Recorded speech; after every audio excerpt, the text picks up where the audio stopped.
I was seated 3 chairs from the end of the table, my hands folded loosely in my lap, my back straight against the chair. The room smelled faintly of wine and polished wood. Crystal glasses caught the overhead light. When she said my name, it carried cleanly across the room. "Let's be honest," she said, smiling as if she were doing everyone a favor. "Some people here are talented, some people are present." A few people laughed, not loudly, carefully. I didn't move. I watched the condensation slide down the side of my water glass. The server paused behind my chair, uncertain whether to pour. She continued, warming to it. "Design is about instinct. You either have it or you don't. And riding on someone else's vision for years doesn't suddenly make it yours." This time, more laughter. Louder. A couple of heads turned toward me, then away again, as if eye contact might imply responsibility. She leaned back in her chair, one arm draped casually over the back. "But we all appreciate support staff. Every industry needs them. You should be proud you were invited tonight at all." The room shifted. Chairs creaked. A fork clinked against a plate. No one interrupted her. No one corrected her. I felt the moment stretch. Long enough for her to expect something from me, a denial, a defense, an apology. I gave her none. I didn't look at her. I didn't look at anyone. I kept my gaze where it was, steady, neutral. The server eventually poured the water and moved on. The silence settled, deliberate and unmistakable. She frowned just briefly. Then she laughed again, sharper this time, as if to puncture the quiet herself. "Well," she said, lifting her glass, "to knowing your place." Glasses rose around the table. I didn't raise mine. She let the moment breathe, mistaking the quiet for agreement. Her confidence grew inside it. That was always her pattern. If no one challenged her, she assumed she was right. "I remember when you first came on," she said, turning slightly so the table could see her profile. "You were eager, helpful, always willing to stay late." She smiled again. "That's a type. Every creative leader needs one." A few people nodded, not in support, in avoidance. She tapped her fingernail once against the stem of her glass. The sound was small but sharp. "And I've always believed in being generous, bringing people along, giving them proximity to real talent." She paused, then added lightly, "But proximity isn't authorship." Someone cleared their throat. Another person shifted in their chair. The room was paying attention now, even if no one wanted to be seen doing it.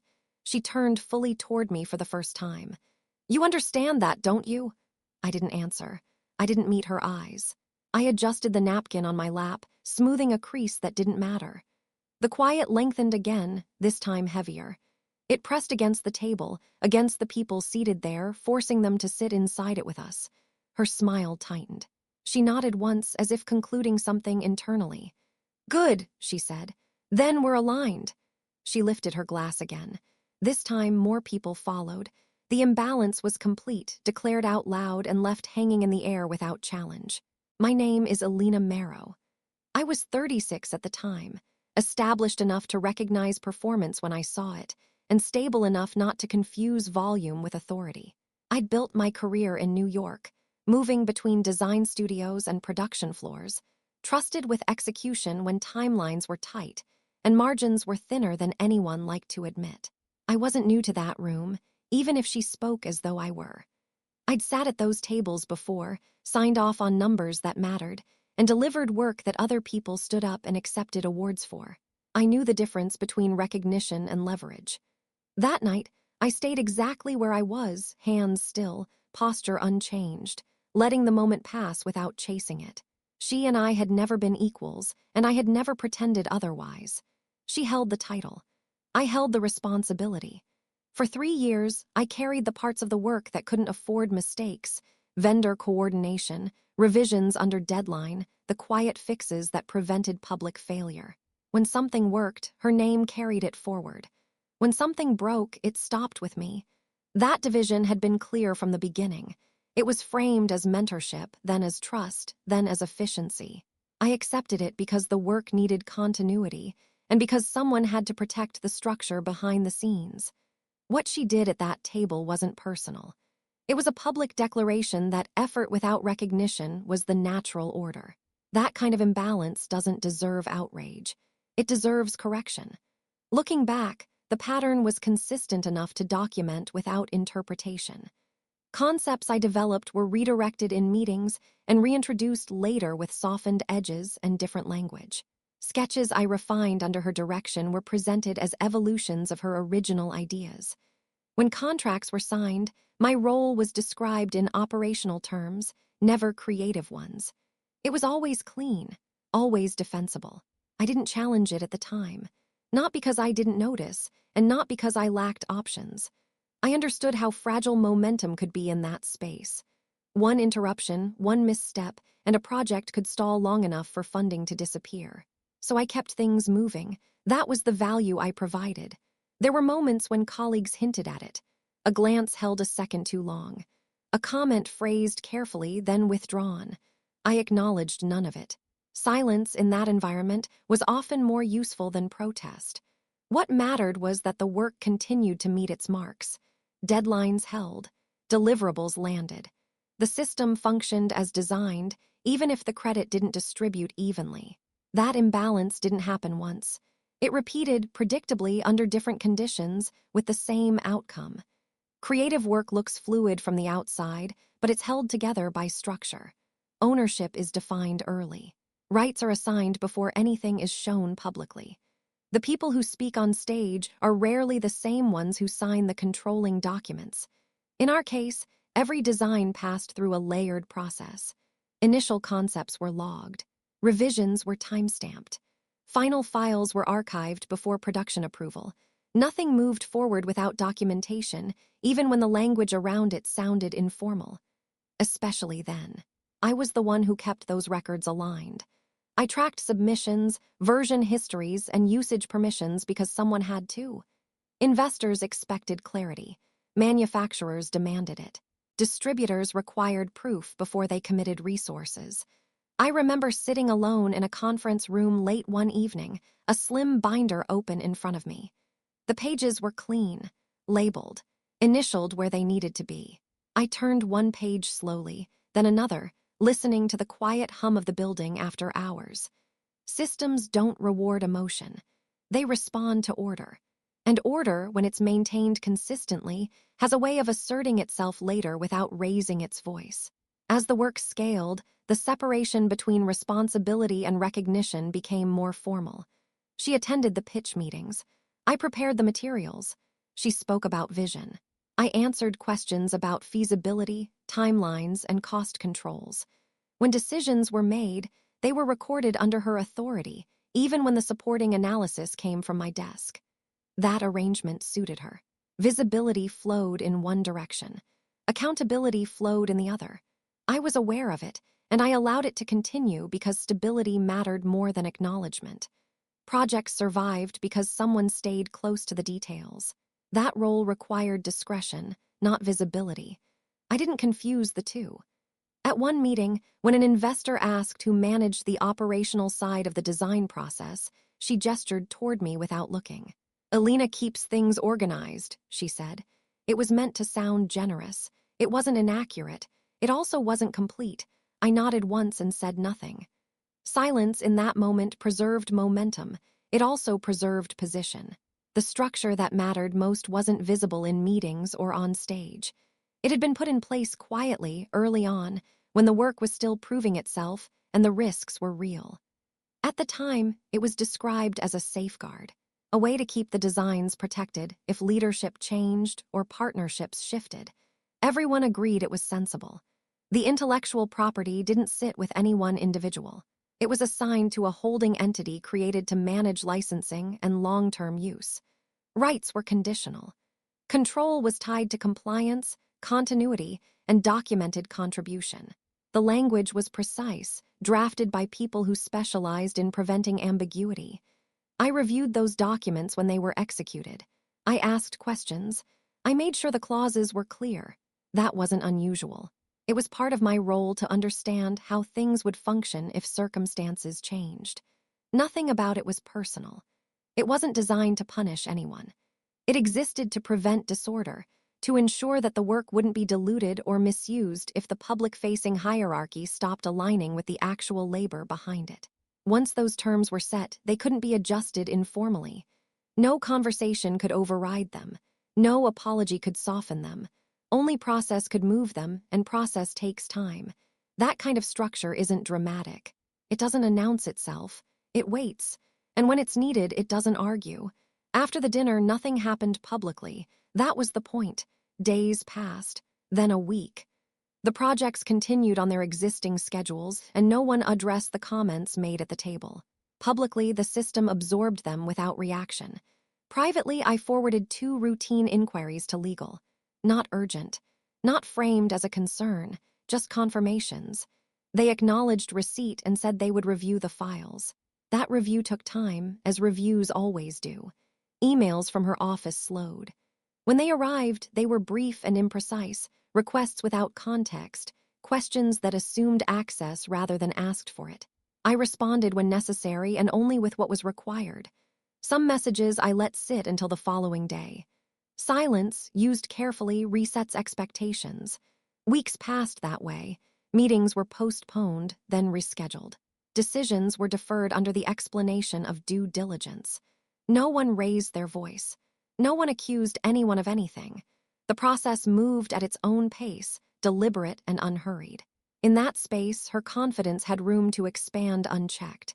She spoke freely, announced plans, made assumptions out loud. I listened. I took notes. And I allowed the distance between what she believed and what was documented to widen on its own. I didn't correct her when she referenced future collections, as if ownership were a given. I didn't interrupt when she spoke about licensing expansions that hadn't been cleared.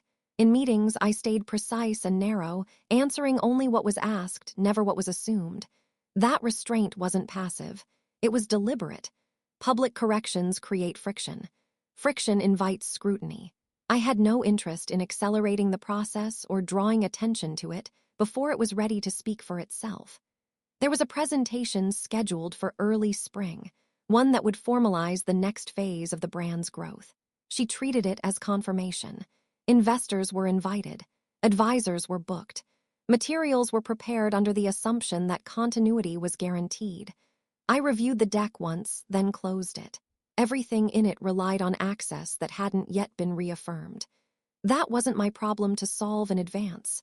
I adjusted my calendar, confirmed my availability, and waited. When systems are allowed to function without interference, they reveal their conclusions on their own timeline. The meeting took place in a glass-walled conference room overlooking the city, high enough that traffic noise didn't reach us. The table was long, the chairs evenly spaced, the kind of room designed to make everything said inside it feel official. I arrived early and took a seat midway down, placing my folder squarely in front of me. I didn't open it. She arrived last, confident and animated, greeting people by name, touching shoulders as she passed. Advisors stood when she entered. Investors followed her movement with their eyes. She took the seat at the head of the table without hesitation, already speaking about timelines before everyone had settled. When the doors closed, the room quieted on its own. A legal representative cleared their throat and glanced down at the agenda. Papers were aligned. Pens were set aside. Phones went face down. There was a pause before proceedings began. Not awkward, intentional. I leaned back slightly and folded my hands. Whatever was about to be confirmed didn't require my emphasis. The structure was already in place.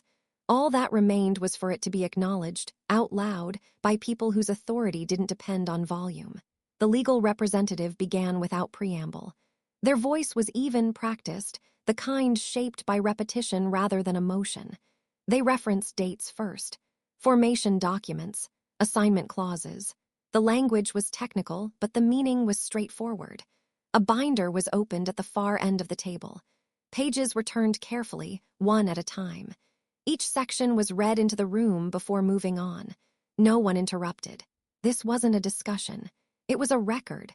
When the intellectual property structure was outlined, there was a brief pause, long enough for the implication to settle.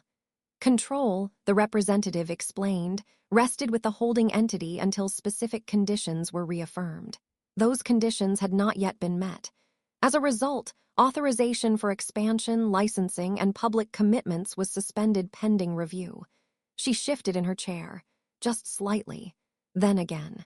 Someone asked if this was a temporary administrative issue. The answer was precise. It was procedural. It followed existing agreements. It would remain in effect until formally resolved. I was addressed once by name, only to confirm that the documentation referenced was accurate. I nodded and said yes. Nothing more was required. The room stayed quiet as the explanation concluded. What had been assumed moments earlier was no longer assumed. It had been replaced with something firmer and far less flexible. She spoke before the legal representative had finished closing the binder.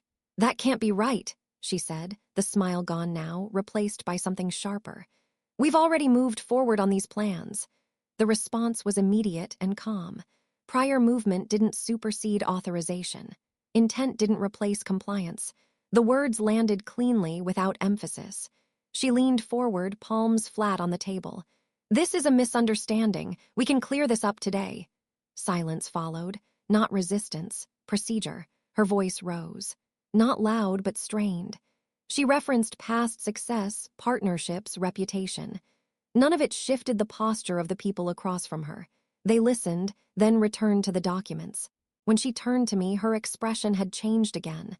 Calculation layered over urgency. "You knew about this," she said. It wasn't a question. I waited a moment before answering. "The structure's been in place for years," I said. My voice stayed level. "It's outlined in the agreements."